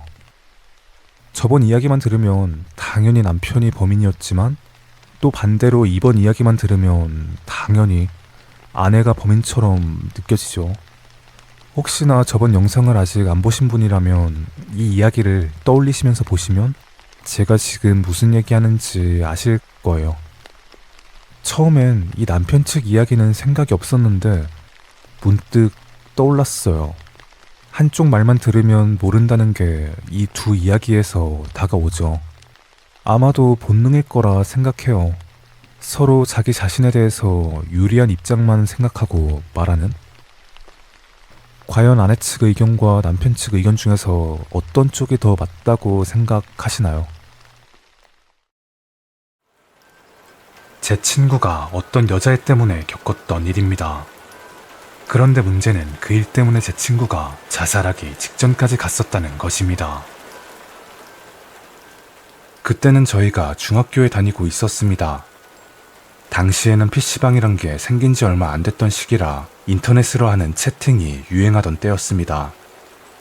중학교 친구들하고 채팅으로 친해진 다른 여중의 여자애들과 만나기도 했었습니다. 이 이야기의 주인공인 민수도 마찬가지였죠. 민수도 그저 다른 친구가 다들 하니까 따라서 같이 하곤 했습니다. 아무튼 민수는 채팅으로 어떤 여자애와 친해졌습니다. 지영이란 이름의 여자애였습니다. 서로 사진도 교환하고 얼굴을 확인했는데 긴 생머리에 눈도 크고 얼굴도 작고 예쁘게 생겨 좋아했었던 기억이 납니다. 정확히 사귀었는지까진 모르겠지만 저나 다른 친구가 보기엔 사귀는 것처럼 보일 정도로 알콩달콩했던 기억입니다. 약간의 썸이라고 할 수 있겠네요. 민수는 평소에 자신감이 아주 넘치는 친구였습니다. 약간 뭐랄까, 자기 자신이 요즘 말로 알파메일이라는 착각으로 인한 자신감이었죠. 제 생각은 글쎄요. 아무튼 민수가 지영이랑 썸을 타던 와중에 다른 중학교로 어떤 여자애를 만나러 갔습니다. 그리고 그 다른 여자애와 연락하는 것을 지영이가 알게 되었어요. 당연히 둘은 심하게 싸웠습니다. 마치 연인처럼 싸우고서 둘의 썸은 결국 깨져버렸습니다. 싸울 당시에 같이 있던 게 아니어서 뭐라고 싸운 건지 확실치 않습니다. 하지만 지영이가 죽여버린다고 말했다는 걸 민수에게 들었어요. 당시엔 민수나 저같이 다른 친구들도 별로 신경 쓰지 않았죠. 이 나이 때 사이에서 욕은 뭐 추임새처럼 쓰이기도 하니까요. 그리고 한 2달 정도 지났을까? 비가 오는 날로 기억하고 있어요. 민수는 학교가 끝나고 집에 가는 길이었습니다. 그런데 언젠가부터 누가 자기를 쫓아오는 느낌을 받았대요. 하얀색 우비를 입은 여자가 쫓아오는 것 같았다고 했습니다. 처음엔 같은 길이겠지 싶었는데 자기 아파트 정문까지 따라오는 걸 보고 확신했대요. 하지만 위에 말했던 것처럼 자칭 인기남이었던 민수는 자기를 좋아하는 여자애들 중 한 명인가 하면서 슬쩍 돌아봤다고 했어요. 얼굴은 보지 못했지만 좀 이상해 보였다고 합니다. 별로 춥지도 않던 가을인데도 더워 보일 정도로 옷을 껴입은 상태에 이상해 보일 정도로 꼬불꼬불한 머릿결. 한눈에 보더라도 정상은 아닌 듯 싶었습니다. 그 여자의 모습이 마음에 들지 않길래 대수롭지 않게 아파트 안으로 들어갔다고 합니다. 엘리베이터 버튼을 누르고 다시 한번 돌아봤더니 그 여자는 없었습니다. 엘리베이터가 도착하고 닫힌 버튼을 누르던 찰나 아까 그 여자가 아파트 정문을 향해 걸어오는 모습을 보았습니다. 그런데 문제는 그 여자의 손에 칼이 들려 있었다는 점이죠. 민수는 머리가 하얘져 그대로 굳었습니다. 서로의 눈이 마주치자 여자는 달려오기 시작했고 민수는 미친 듯이 닫힌 버튼을 눌렀습니다. 정말 다행히도 문은 닫혔고 엘리베이터 문에 있던 유리로 얼굴이 보였는데 역시나 예상대로 지영이었다고 하더군요. 불과 2달 사이에 불에 그을린 듯한 이상한 머릿결을 한 채로 거기다 한 손엔 칼을 쥐고 나타난 지영이 모습에 민수는 너무 놀랐다고 합니다. 민수는 그 모습을 보고 자기도 모르게 눌렀던 6층을 취소하고 다른 층이었던 8층을 눌렀다고 합니다. 지영이와 한창 만날 적에 집 근처까지 온 적은 있어도 집 안까진 데려온 적이 없어서 층수는 모를 거란 생각으로 그랬다고 했습니다. 8층에 도착하고 문이 열리는 그 짧은 시간 동안 지영이가 문 앞에 없기를 간절히 빌었습니다. 정말 다행히 지영이는 보이지 않았고 계단 올라오는 발소리도 들리지 않았다고 합니다. 그래도 민수는 잔뜩 긴장한 채 계단으로 내려가는데 밑에 층에서 찹찹 하는 소리가 미세하게 들렸다고 합니다. 민수는 깜짝 놀라 7층에서 가만히 숨어 있었고 떨리던 손으로 벽 뒤에 숨은 채 계단 쪽을 보고 있었습니다. 그 소리는 역시 한 손에 칼을 쥐고 있는 지영이가 조심스럽게 올라오던 소리였습니다. 민수가 있는 7층을 지나 8층으로 올라가는 지영이의 모습을 본 민수는 그대로 얼어붙어 버렸습니다. 지영이가 8층으로 올라간 후에도 한참 동안 꼼짝도 못하다가 최대한 소리가 나지 않도록 신발까지 벗고 6층인 집으로 돌아갔다고 합니다. 그 다음날에 저를 비롯한 친구들에게 이 얘기를 해줬었죠. 저희도 처음엔 당연히 믿지 않았습니다. 하지만 평소 농담을 자주 했던 민수가 이렇게 정색하는 모습을 보니 이게 진짜인지 저희는 헷갈렸습니다. 너무 진지해서 저희도 진지하게 물어봤죠. 혹시나 지영이 만났을 때 무슨 짓 한 건 아니었냐고. 민수는 필사적으로 부인했습니다. 만나는 동안 입맞춤은 물론 손을 잡는 가벼운 스킨십도 하지 않았다고. 그런데 도대체 자기한테 왜 이러는 건지 모르겠다며 울상을 지었습니다. 친구들과 한참을 얘기하던 끝에 한 번 더 보이면 경찰에 신고하는 걸로 결론이 났습니다. 이날도 민수는 집으로 가는 동안 지영이가 또 따라올까봐 계속 긴장하며 살폈지만 아파트 입구로 들어갈 때까지 지영이는 보이지 않아 긴장이 풀렸다고 합니다. 엘리베이터 버튼을 누르고 층수를 확인했는데 엘리베이터는 8층에 있었다고 합니다. 어제 지영이를 속이기 위해서 갔던 그 8층. 설마 저기에서 기다리고 있는 건지 아니면 그저 우연일지. 엘리베이터가 내려오는 그 짧은 시간 동안 정말 오만 가지 생각을 했다고 합니다. 엘리베이터 문을 피해 구석으로 몸을 숨기고 있었습니다. 1층에 도착하고 문이 열렸을 때 살짝 안을 들여다봤더니 다행히도 안은 비어 있었습니다. 민수는 엘리베이터 안에서 8층을 눌러놓고 나와 신발을 벗고 계단으로 올라갔다고 합니다. 최대한 조심스럽게 엘리베이터 층을 확인하며 올라갔습니다.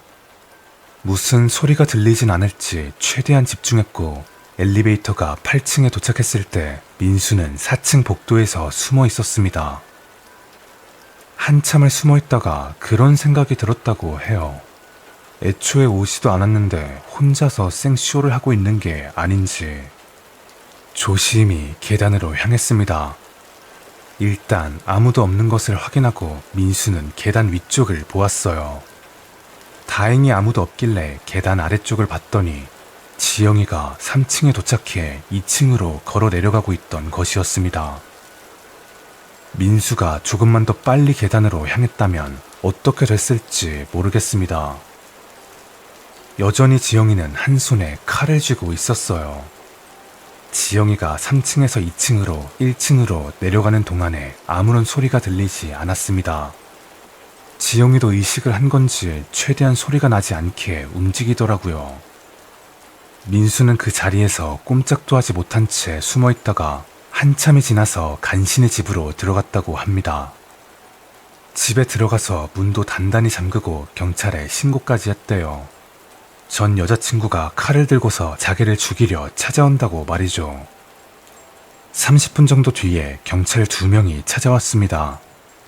지영이의 이름과 당시 인상착이 다니고 있는 학교도 모두 말하고서 경찰은 떠났다고 합니다.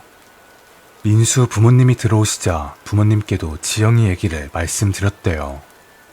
그리고 혹시나 하는 마음에 아파트 경비실로 찾아가 경비 아저씨께 머리가 불에 탄 것처럼 곱슬거리던 여자 중학생을 혹시 본 적 있냐고 여쭸더니 몇 주 전에 이 아파트로 이사 왔다고 떡을 준 적이 있다고 합니다. 당시 가을철에 이사가 많던 시기여서 그때 이사 왔나 보구나 싶었다고 합니다. 그 후로 며칠 주기로 음식을 가지고 경비실을 찾아왔었다고 합니다. 지영이가 인사도 잘하고 싹싹한 모습에 경비 아저씨와 친해졌고 3, 4시쯤마다 지영이가 경비실에 찾아와 같이 수다를 떨던 와중에 경비실 창문 너머로 민수가 지나가는 모습을 봤다고 합니다. 지영이는 경비 아저씨에게 저 남자의 마음에 든다고 몇 층에 사냐고 물어봤대요. 아저씨는 평소에 싹싹하던 지영이의 연애를 도와주고 싶었던 마음에 민수가 몇 호에 사는지 알려줬다고 합니다.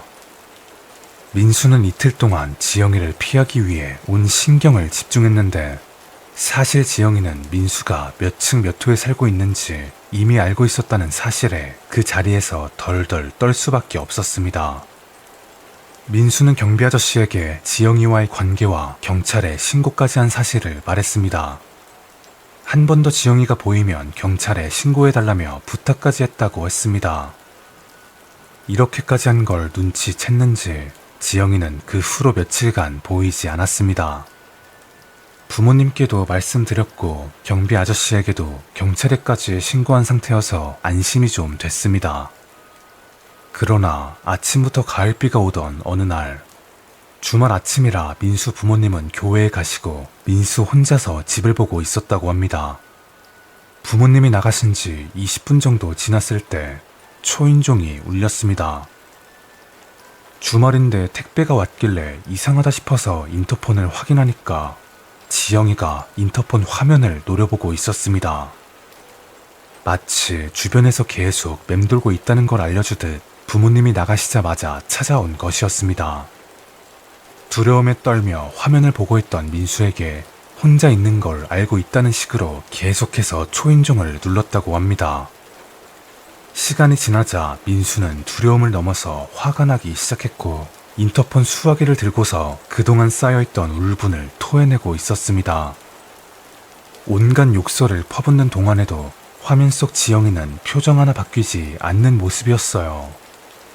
결국 민수는 울음을 터뜨리며 도대체 나에게 왜 그러는 거냐고 흐느끼자 지영이는 이번이 마지막 기회였는데 이제 더 이상은 없어 라는 말과 함께 사라졌습니다.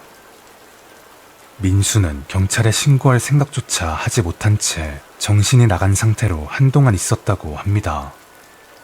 학교에서도 계속 불안에 떨고 있던 민수에게 지영이는 또 며칠간 나타나지 않았습니다.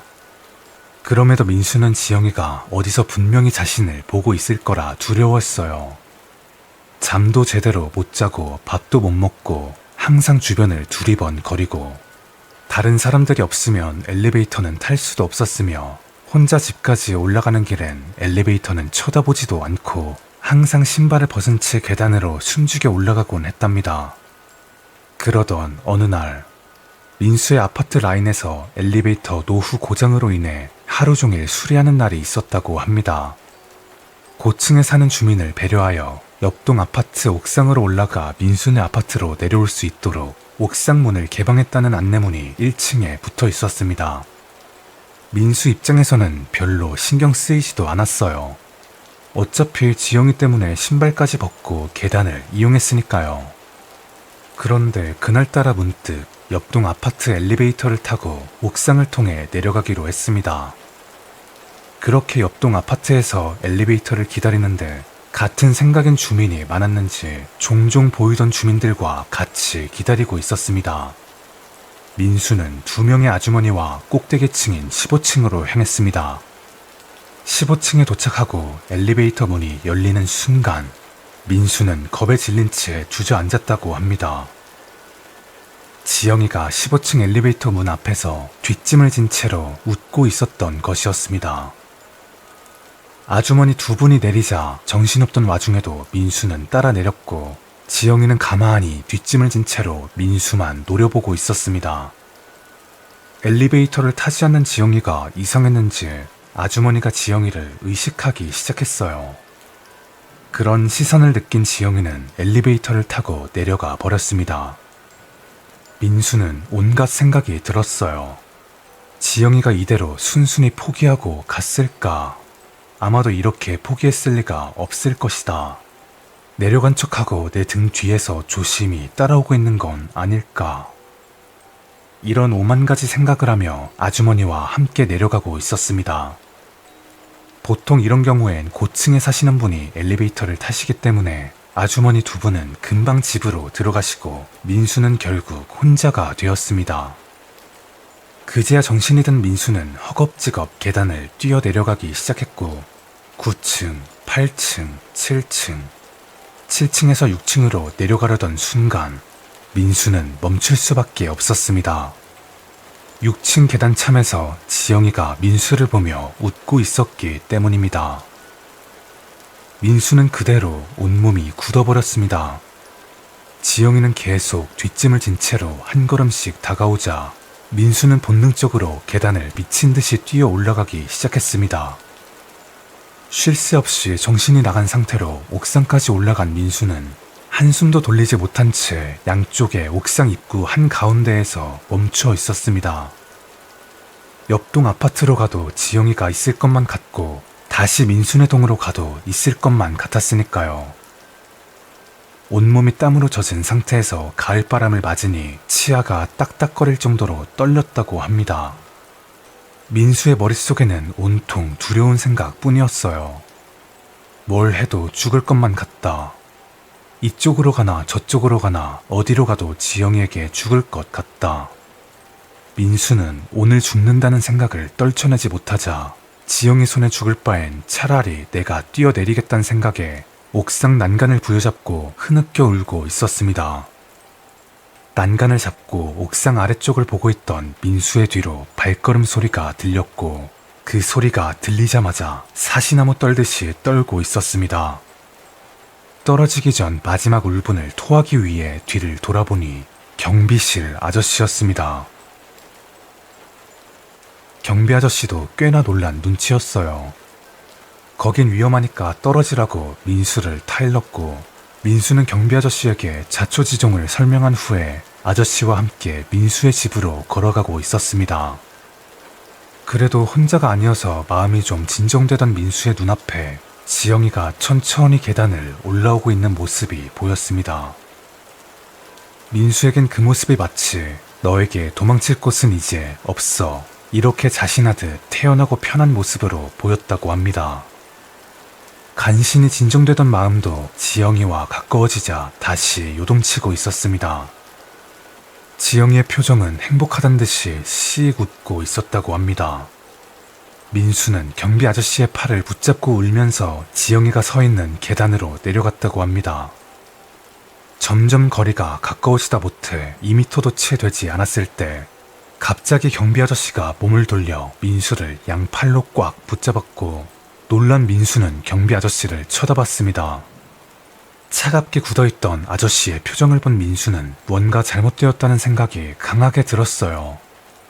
순간 허벅지가 불에 데인 것처럼 화끈거렸고 다시 지영이를 쳐다보자 어느샌가 지영이는 민수의 얼굴 바로 앞에서 소름 돋게 웃고 있었습니다. 민수는 칼에 찔린 아픈 다리로 지영이를 그대로 차버렸고 가만히 있으라던 경비 아저씨의 팔을 뿌리치기 위해 몸부림쳤습니다. 아저씨의 턱을 뒤통수로 계속 찍어대서 그런지 잡혀있던 두 팔도 자유로워졌습니다. 바닥에 쓰러진 채로 여전히 민수의 다리를 붙잡고 찌르던 지영이를 지나쳐 계단을 구르듯이 뛰어 내려갔습니다. 도망치는 동안 민수의 귓가에는 민수를 쫓아 뛰어오는 두 사람의 발소리밖에 들리지 않았습니다. 민수는 6층 자기 집에 문을 열다가 잡히겠다는 생각에 그대로 1층까지 달려 내려갔습니다. 1층으로 나와 아파트 밖을 나가려던 참에 천만다행으로 마침 장보고 들어오시는 민수의 어머님과 마주치게 되었고 다리에서 피를 철철 흘리며 뛰어오는 민수를 보며 비명을 지르셨습니다. 민수는 어머님을 만나자마자 긴장이 풀린 탓인지 자기 허벅지에서 흐르던 피를 보고 그대로 기절했다고 합니다. 그날 지영이는 계속해서 아파트를 배회하다 출동한 경찰에게 잡히게 되었는데 조사 중에 알아낸 것은 사실 지영이가 중학생이 아니었다는 점이었습니다. 지금까지 우리 학교 옆에 있는 여중에 다닌다고 했었는데 학교는 아예 다니지도 않는다고 했습니다. 거기다 나이는 고등학생 나이였던 18살이었다고 합니다. 학교를 다니지 않는 이유는 정신과 치료를 받고 있었다는 이유였죠. 그리고 경비 아저씨는 지영이와 아무런 관계가 없던 사람이었는데 한 달 전부터 지영이와 동거를 했었고 지영이가 민수에게 입에 담을 수도 없을 정도의 끔찍한 짓을 당했다고 경비실 아저씨에게 범행을 도와달라며 꼬셨다는 것이었습니다. 민수에게 있었던 이 사건은 이렇게 끝이 났습니다. 아마도 지영이와 경비 아저씨 둘 다 법적인 처벌을 받았을 겁니다. 다만 그 결과가 나오고 저나 다른 친구들에게 말해주기 전 민수는 다른 곳으로 이사를 가버렸습니다. 저를 포함한 다른 친구들도 지금은 민수와 연락이 모두 끊긴 상태여서 지금은 어디서 뭘 하며 지내고 있는지 모릅니다. 어디에 있든지 남들처럼 연애도 하면서 잘 지냈으면 좋겠다는 마음이네요.